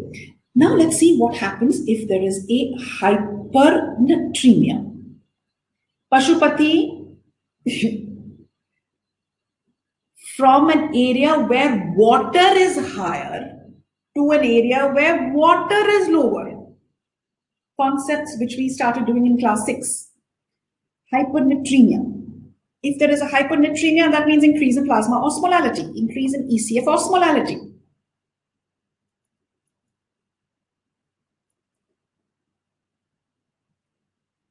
So ICF is 290, ECF is 290, but let's say now it has become 300. So what will happen now? Water will move from inside to outside. In other words, there is now loss of water and the cells will start to shrink. If there is a hyponatremia, cells will tend to swell up. But if it is a hypernatremia, cells will tend to shrink. Everybody's got this? right?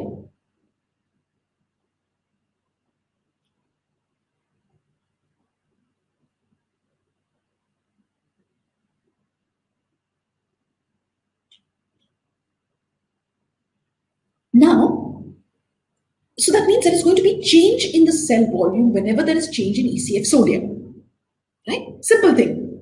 Summers, sweating, there is change in osmolality, the cell volume will begin to change. Now, that is not something which is desirable, especially by the brain cells. Brain cells cannot afford to, they cannot tolerate a change in volume. So, in conditions of hypo and hypernatremia, brain cells will undergo what is known as osmotic adaptation.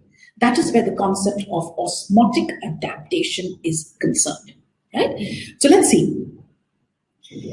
Now, in cases of chronic hypernatremia,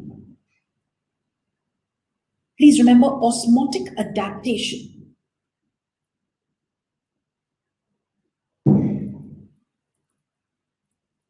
Osmotic adaptation. Let's see what is chronic. Now, what do you understand by chronic? Chronic means whenever it is more than 24 to 48 hours, right?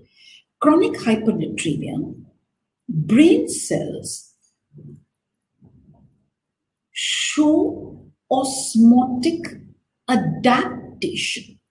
Whenever there is a chronic hypernatremia, brain cells will osmotically adapt. What is chronic? Chronic means for more than 24 to 48 hours. Brain cells will show osmotic adaptation.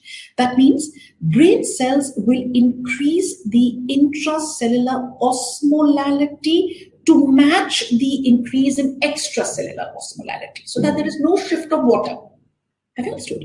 Chronic hypernatremia, brain cells will show osmotic adaptation. How? Number one, there is an increase in the intracellular synthesis. There is increase in intracellular synthesis. Increase in intracellular synthesis of osmolytes. There is increased intracellular synthesis of osmolytes. And which are these osmolytes? That is betaine, inositol, and glutamine. Betaine, inositol, and glutamine. This is what happens in chronic hypernatremia. Right? Brain cells will also increase their intracellular osmolality so that there is no shift of water by increasing the synthesis of osmolytes such as betaine, inositol, and glutamine. Right? And number two, there is an import of sodium. There is an import of sodium. Sodium, small amounts of sodium, not free movement of sodium, please. Small amounts of sodium move from ECF to ICF. So ICF osmolality increases, right? So that there is no shift of water. Have you understood? There is no change in cell volume. This is what is known as osmotic adaptation. Have you understood? Right? Osmotic adaptation. Then if there is a chronic hyponatremia, chronic hyponatremia is very common in the elderly. Yes? Again, what is chronic? Chronic means for more than 24 to 48 hours. More than 24 to 48 hours. Take it? Now, in chronic hyponatremia, brain cells will again osmotically adapt. They show osmotic adaptation. Brain cells will show osmotic adaptation. How will they osmotically adapt? Number one, there is a decreased intracellular synthesis of osmolytes by the brain cells. Osmolytes are produced, these osmolytes are produced within the brain cells. Which are these osmolytes? I've already told you, betaine, inositol, glutamine. Then number two, there is now an export of potassium. There is an export of potassium. Potassium now moves out of the cells into the ECF. There is an increased intracellular synthesis of osmolytes and extrusion. increased intracellular synthesis, and also extrusion of osmolytes. Extrusion of osmolytes by the brain cells, right? Extrusion of osmolytes by the brain cells. And number two, there is going to be export of potassium, right? So this is as far as what happens in the case of hyponatremia. Now, a very important clinical point here. When I say extrusion of osmolytes, for example, glutamine. Now, if this is a brain cell, glutamine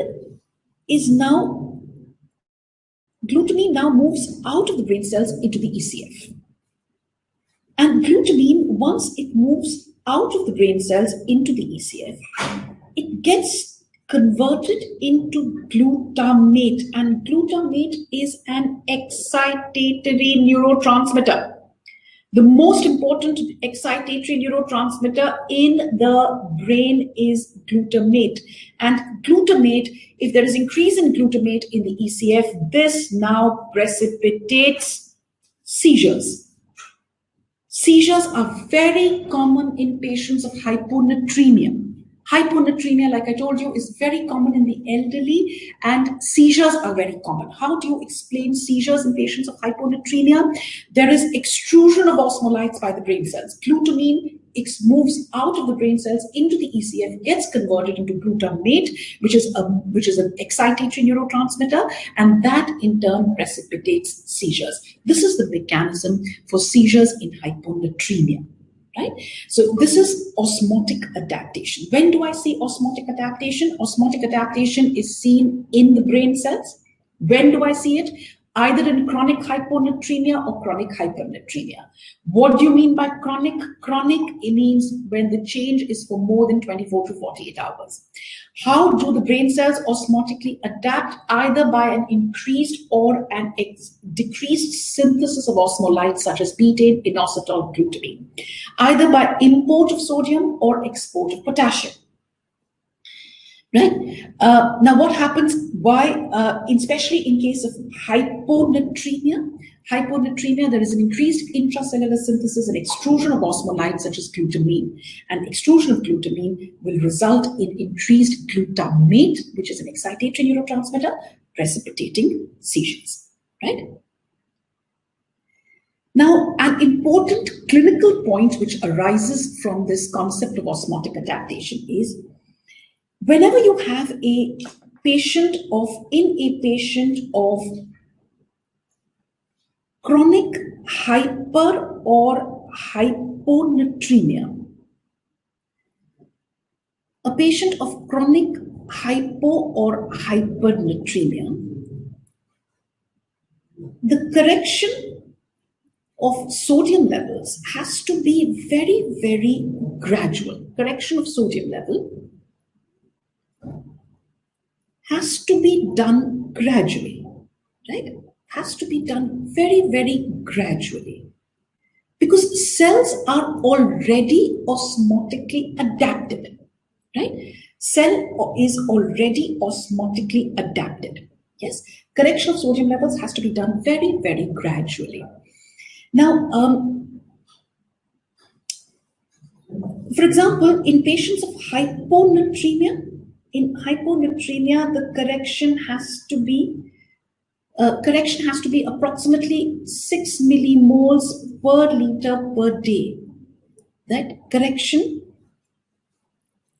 is done at the rate of about 6 millimoles per liter per day. First day, you may do a correction of about 10 to 12 millimoles, 10 to 12 millimoles per liter, but subsequently, generally, gradually, it has to be a very gradual correction. Of course, the values given in different books may be different, but what I'm trying to emphasize is the correction has to be done very, very gradual. The correction has to be at the rate of about 6 millimoles per liter per day, right? Rapid correction of hyponatremia gives rise to a rapid correction of hyponatremia. Rapid correction of hyponatremia gives rise to a clinical condition which is known as central pontine myelinosis.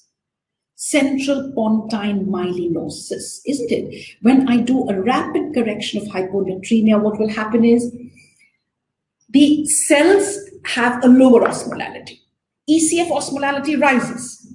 Yes, I'm doing a rapid correction. I bring the ECF osmolality back towards, almost towards normal, whereas ICF osmolality is lower. So what will happen to the cells? Cells will begin to shrink. The first area where we see this is in the pons, and that results in a pontine myelinosis, and pons has an important role to play in respiration. So here is my patient with respiratory difficulties, and I need to put him on a ventilator, and most of the times I may even lose my patient. So this is what is. Please remember, in a patient of chronic hypo or hypernatremia, we need to do a very, very gradual correction. If we do a rapid correction, we will result in it will result in problems rather than treating the patient. Okay? All right.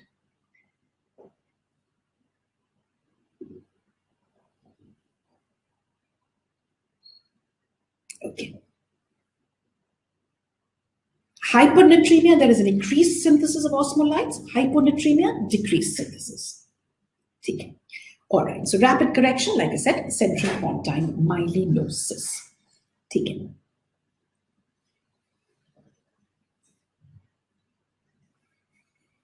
All right. Now, next is as far as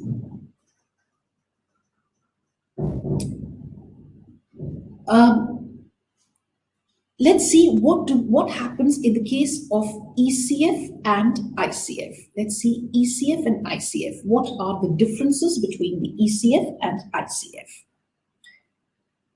ECF and ICF. Okay? ECF and ICF.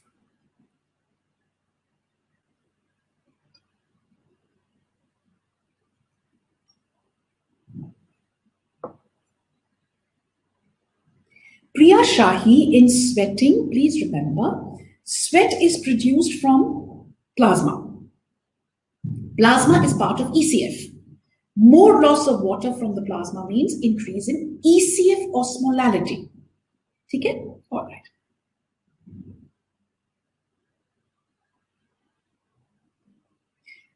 Munkwith Mohammed, what are you saying then? For depends upon how much is the hyponatremia. Na? If patient presents with sodium of 110, first day आपने 10 दिया, 120 हुआ, it has to reach 140, isn't it? Hyponatremia does not mean, hyponatremia can be anything. Na? It can be 110, 105, 106. It all depends on that, how much of correction is required. Okay? Hypernatremia also, if it is chronic, it has to be gradual. First day you can do up to 10 to 12 millimoles per liter, but subsequently it has to be much lesser than that. Both hyper or hyponatremia, if it is chronic, it has to be done gradually because the brain cells are already osmotically adapted. That is the reason. Okay?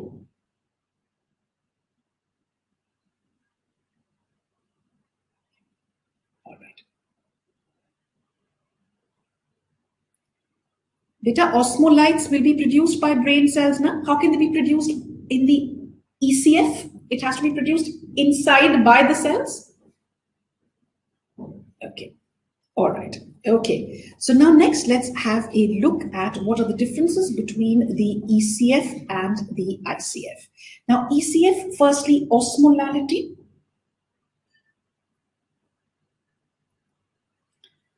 ECF, when I look at the osmolality, ECF has an osmolality of 290 milliosmoles per liter. ICF also has an osmolality of 290 milliosmoles per liter. Okay? Now, which is the major cation? Which is the major cation? We know that normal ECF and ICF osmolality is the same, right? Major cation in the ECF is sodium, in the ICF is potassium. Which is the major anion? Adarsh, I don't get angry, please.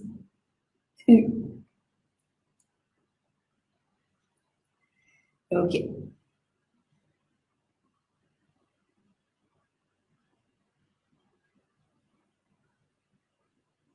okay.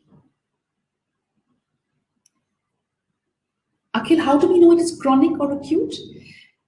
You must understand, you can only diagnose acute hypo or hypernatremia if you're doing sodium levels every day. If a patient presents with, let's say, a sodium level of 110 millimoles per liter, you can take it for granted this must be chronic. I've understood. You can only monitor it as acute if you are doing sodium per day, maybe in the hospital setting or something. Otherwise, there is no way to know it. Right? If a patient is presenting with hypo or hypernatremia, we take it for granted it is chronic. That means his brain cells are already osmotically adapted. That means we must do a gradual correction. Okay? That is the point. All right, which is the major anion? In the ECF is chloride. In the ICF, proteins or phosphates. Miscellaneous phosphates are more than proteins.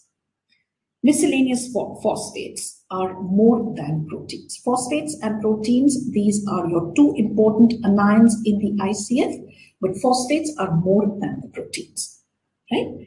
Which is the most osmotically active? Which is the most osmotically active? In the ECF, the most osmotically active is sodium. In the ICF is potassium. This has been asked as a question. Which is the most osmotically active particle in the ICF? This was a neat question. This is going to be potassium. Which is the most abundant buffer? Which is the most abundant buffer? In the ECF is bicarbonate. In the ICF is phosphates. Phosphates are the most abundant buffer in the ICF, right? Most abundant buffer is the ICF, is phosphates. But which is the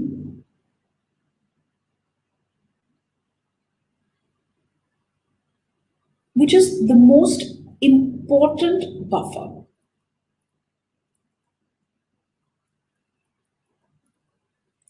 Most important buffer. Most important buffer in the ECF is bicarbonate, but in the ICF is in fact the proteins. Proteins are more important for the buffering action in the ICF as compared to phosphates. And this is because the pK of proteins is close to the intracellular pH. pK of proteins is close to the intracellular pH. So buffering action of proteins becomes more important as compared to phosphates. In terms of most abundant will be phosphates, but most important will be proteins. Right? Now, this is as far as your the differences between the ECF and ICF is concerned. If you look at the pH of the ECF is between, this is about 7.4. Yes, this is 7.38 to 7.43. Whereas in the ICF is slightly lower. This is 7.1.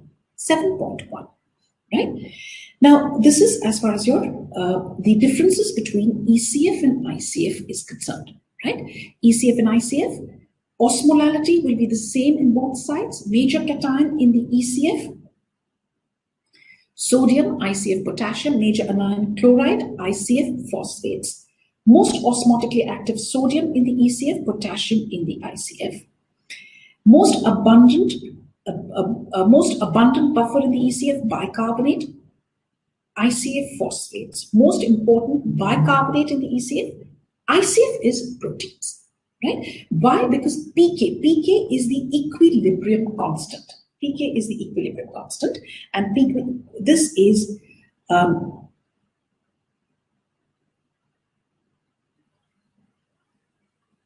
pH 7.4 to 7.1. Of course, the range can be between 7.35 to 7.45, no doubt about that. But narrower is what is considered the What is compatible with life? 7.35 to 7.45. 7.38 to 7.43 is within that range. What difference does it make? Isn't it? All right. So this is, yes, miscellaneous, right? So this is as far as the differences between ECF and ICF is concerned. Now, in one important question here, this was a JIPMER question, and that said, which of the following, which is higher in the ECF? Which is higher in the ECF? Which is higher in the ECF? A, is it going to be osmolality? No, osmolality is the same in the ECF and ICF. Number two, is it going to be phosphates? No, phosphates are higher in the ICF, right? C, is it going to be proteins? Now proteins, if I look at the proteins in the plasma, there are proteins in the plasma, isn't it? And the proteins in plasma, how much are the proteins in plasma? Proteins in plasma are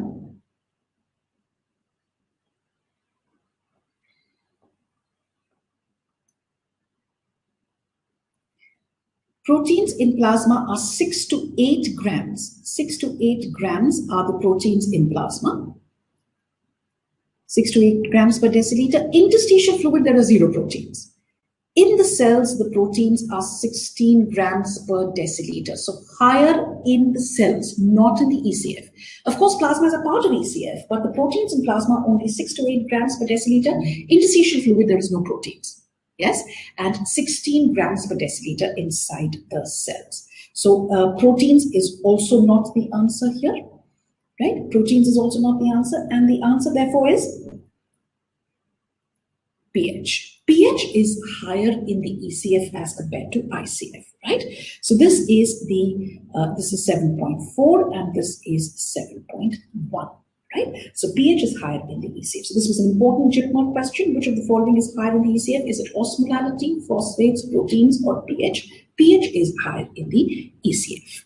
Okay? Now,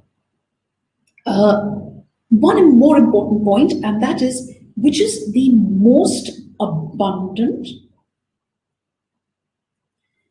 buffer? Which is the most abundant buffer? And which is the most important buffer? Right? When you look at the buffers, what is most abundant and which is the most important?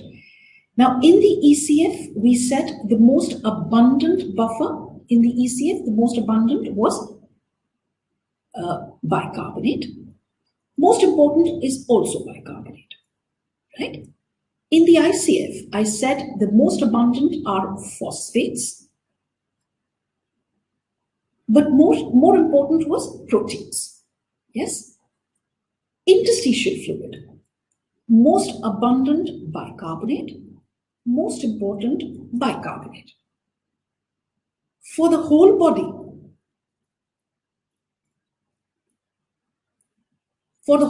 that means ECF, ICF, everything put together, what is it going to be? Most abundant are proteins and most important are also proteins, right? Please remember, this is as far as your buffers are concerned, right? Buffers for the ECF, most abundant bicarbonate, most important bicarbonate. ICF, most abundant phosphates, but more important proteins. Interstitial fluid, bicarbonate again. For whole body, it is going to be proteins, right? So this is as far as your, yes. We will be taking a break every 2 hours. That is because of technical issues, and thankfully we will be taking for about, yes. Now, Shaji, we have to take a break because of technical issues. Okay?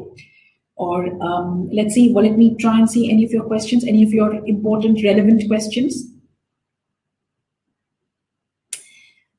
MB Sai Kaushik, osmolytes are substances produced by the cells, right? Okay. Okay, I think more or less. All right. So we take a break here for break till 11:10. Break is um, 11:10. Okay. All right. I will try and increase the size from top to bottom till 11:10.